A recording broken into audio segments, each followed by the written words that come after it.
বাহ বাহ বাহ! ইন্ডিয়া এবং বাংলাদেশের মধ্যে খেলা কিন্তু একদম জমে ক্ষীর ক্ষীর খেলা, একদম গরম। ও মাই গড!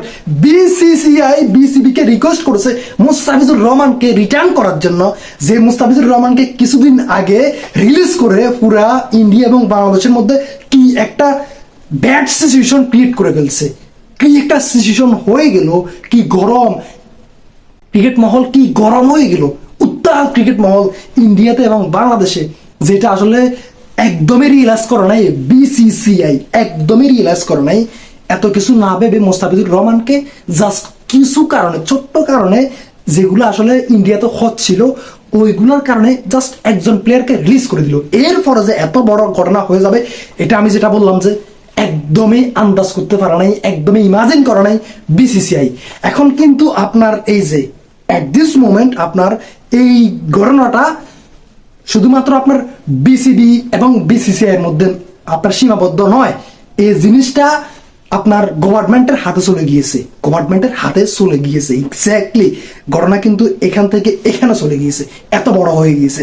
এবং কি এই যে মোস্তাফিজুর রহমানকে রিলিজ করে দেওয়ার পরে এখন আপনার বাংলাদেশও কিছু স্টেপ নিয়েছে, সিদ্ধান্ত নিয়েছে। প্রথমত আইপিএল চলবে না বাংলাদেশে, এরপরে বাংলাদেশ টি-20 ওয়ার্ল্ড কাপটা খেলবে না আপনার কোন জায়গায়, ইন্ডিয়াতে। এর ফলে কিন্তু বিশাল বিশাল চাপের মধ্যে রয়েছে আপনার ইন্ডিয়া আইপিএল কর্তৃপক্ষ। এক্স্যাক্টলি কি চাপ? প্রথমত আইপিএল কর্তৃপক্ষ 20,000 কোটি টাকা লস দিতে যাচ্ছে শুধুমাত্র বাংলাদেশে আপনার এই যে 18 কোটি দর্শক হারাবে এই জন্য, এখানে আইপিএল চলবে না এই জন্য, বুঝতে পারছেন? এরপরে টি-20 ওয়ার্ল্ড কাপটা যদি না খেলে ইন্ডিয়াতে, তাহলে কিন্তু আরো বিশাল প্রবলেম ইন্ডিয়ার, আরো বিশাল প্রবলেম। তো কি প্রবলেম আপনি জানেন? এই যে আপনার বাংলাদেশ যদি টি-20 ওয়ার্ল্ড কাপটা ইন্ডিয়াতে না খেলে, তাহলে বাংলাদেশের সাথে অন্য আরো দলগুলোকেও কিন্তু শ্রীলঙ্কাতে যাইতে হবে, খেলতে হবে বাংলাদেশের সাথে। এবং কি ইন্ডিয়া হোস্ট কান্ট্রি হয়েও তারা শ্রীলঙ্কাতে গিয়ে মোস্ট অফ দ্য ম্যাচ খেলতে হবে। যদি মনে করেন যে শ্রীলঙ্কা, বাংলাদেশ, পাকিস্তান এরা যদি কোয়ালিফাইড হয়, তাহলে কিন্তু বেশিরভাগ ম্যাচ ইন্ডিয়াকে শ্রীলঙ্কা গিয়ে খেলতে হবে। এবং কি কলকাতাতে একটা ম্যাচও নাই, বাংলাদেশ যদি না খেলে ইন্ডিয়াতে, কলকাতাতে একটা ম্যাচও খেলা হবে না। এই যে 26 টি-20 ওয়ার্ল্ড কাপে, যেখানে আপনার কলকাতাতে এত বড় ক্রিকেট ফ্যান বেস, ওইখানে তারা খেলা দেখতে পাবে না। সো ওভারঅল কিন্তু একটা বড় অ্যামাউন্টের লস কিন্তু আপনার বিসিসিআই হতে যাচ্ছে। সব থেকে বড় কথা হচ্ছে যে টাকাটা তো আপনার ভাই এখানে 20,000 কোটি টাকা, 30,000 কোটি টাকা, 40,000 কোটি টাকা, এটা ডাজন্ট ম্যাটার। বাট এই যে দুই দেশের মধ্যে যেটা হইতেছে, এটা কিন্তু বড় একটা ভাই ইফেক্ট পড়বে ক্রিকেটে, এমনিতে পড়েছে ভাই।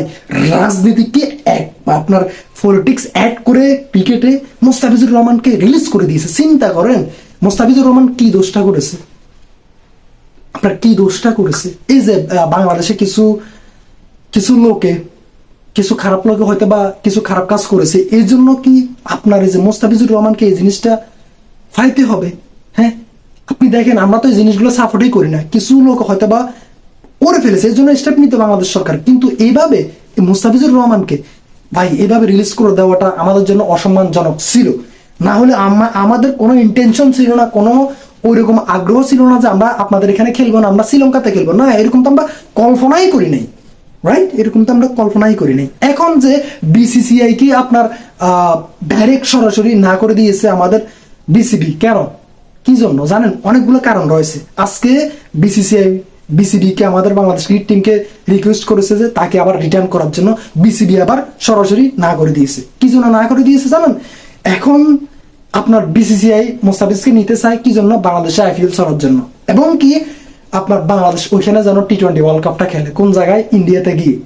যদি একজন প্লেয়ার ওনারা নেওয়ার ফলে যদি সবকিছু সমাধান হয়ে যায়, তাহলে তো সুন্দরই, বুঝতে পেরেছেন? তবে হ্যাঁ, বিসিবি কেন না করে দিয়েছে বা বাংলাদেশ ক্রিকেট বোর্ড কেন না করে দিয়েছে জানেন? দেখেন অনেক কিছু তো হয়েছে না, এইগুলো হওয়ার পরেও যদি একটা সমাধান হয় বা মোস্তাফিজুর রহমানকে তারা নেয়, বিসিবি যদি এগ্রি হয়, তাকে যদি দেয়, তাহলে বাংলাদেশ যদি ওইখানে গিয়ে টি-20 ওয়ার্ল্ড কাপটা খেলে, এই যে হয়তো বা বাংলাদেশ ক্রিকেট টিম সেফ থাকবে।